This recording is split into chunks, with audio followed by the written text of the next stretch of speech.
அனைத்து உரிமை குரல் நண்பர்களுக்கும் வணக்கம். நாம் தமிழ் கட்சியின் மகளிர் பாசறை தலைவியான காளியம்மாளை திமுக கட்சி குறிவைக்கிறதுக்கு காரணம் என்ன அப்படின்றத இந்த வீடியோல முழுமையாக பார்க்க போறோம். வாங்க பார்க்கலாம். பொதுவாகவே திமுக கட்சி பார்த்தீங்கன்னா தன்னை எதிர்க்கக்கூடிய அனைவருமே அடியோடு அழிக்கக்கூடிய ஒரு மனப்பான்மையை கொண்ட அரசியல் கட்சியாக இருந்துட்டு இருக்காங்க அப்படின்றதுக்கு நிறைய உதாரணங்கள் இருக்கு. காலங்காலமாகவே மக்கள் பார்த்தீங்கன்னா திமுக கட்சி அப்படின்னாலே ஒரு ரவுடி கட்சி அப்படின்னு தான் சொல்லிட்டு வந்துட்டு இருக்காங்க.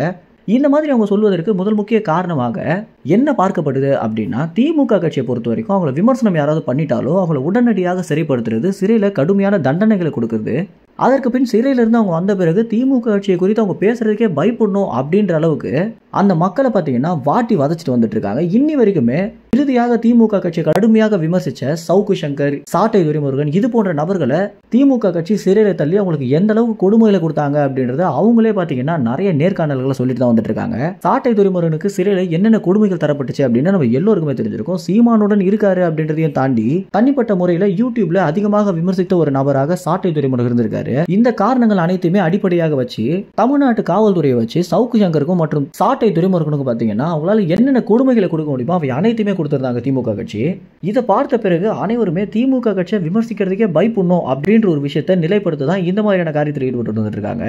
இதன் அடிப்படையில் தான் காளியம்மாளுக்கு பார்த்தீங்கன்னா தொடர்ச்சியாக நிறைய பிரச்சனைகளை திமுக கட்சி அவங்கள மாட்ட வைக்கணும் அப்படின்னு நிறைய சதி வேலையை பண்ணியிருந்தாங்க.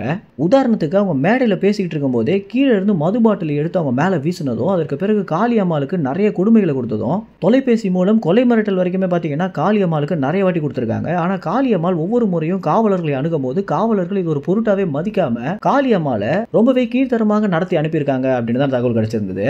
அதற்கு பின் சீமான் என்ன முடிவு எடுத்தாரு அப்படின்னா, இனிமே காளியம்மாள் கொஞ்ச நாள் மேடையில் பேச வேணாம் அப்படின்னும், கொஞ்சம் விஷயங்கள் அனைத்துமே இயல்பு நிலைக்கு மாறினதும் காளியம்மாள் மேடையில் பேசட்டும் அப்படின்ற ஒரு முடிவு எடுத்திருந்தார். அதனால தான் பார்த்தீங்கன்னா கொஞ்ச நாள் காளியம்மாள் பேசாமல் இருந்துட்டு இருந்தாங்க. ஏன்னா காவலர்கள் காளியம்மாளை குறி வைக்கிறாங்க அப்படின்றத சீமான் முன்கூட்டியே உணர்ந்த ஒரு காரணத்தினால தான் இந்த மாதிரி ஒரு விஷயத்தை முன்னெடுத்திருந்தாரு.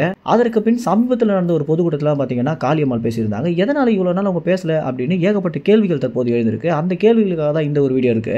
ஏற்கனவே நாம் தமிழ் கட்சி நிர்வாகியான இடுமோனம் கார்த்தியை பார்த்தீங்கன்னா காவலர்கள் குறி வச்சிருந்தாங்க. அதற்கு பிறகு ஒரு சில விஷயங்கள்னால இடுமோனம் கார்த்தி அதுல இருந்து வெளியே வந்திருந்தாரு. அதனை தொடர்ந்து காளியம்மாளை குறி வைக்கிறாங்க அப்படின்றத உணர்ந்த ஒரு காரணத்தினால சீமான் இந்த ஒரு அதிரடி முடிவு எடுத்திருந்தாரு. இந்த மாதிரி திமுக கட்சி தன்னை விமர்சிக்கிற அனைவருமே சிறைப்படுத்தணும், அவங்களுக்கு தண்டனை கொடுக்கணும் அப்படின்னு நினைக்கிற ஒரு மனப்பான்மையை பத்தி என்ன நினைக்கிறீங்க அப்படின்ற கருத்துக்கள் உங்க கமெண்ட்ஸ்ல தெரிவிங்க. நன்றி, வணக்கம்.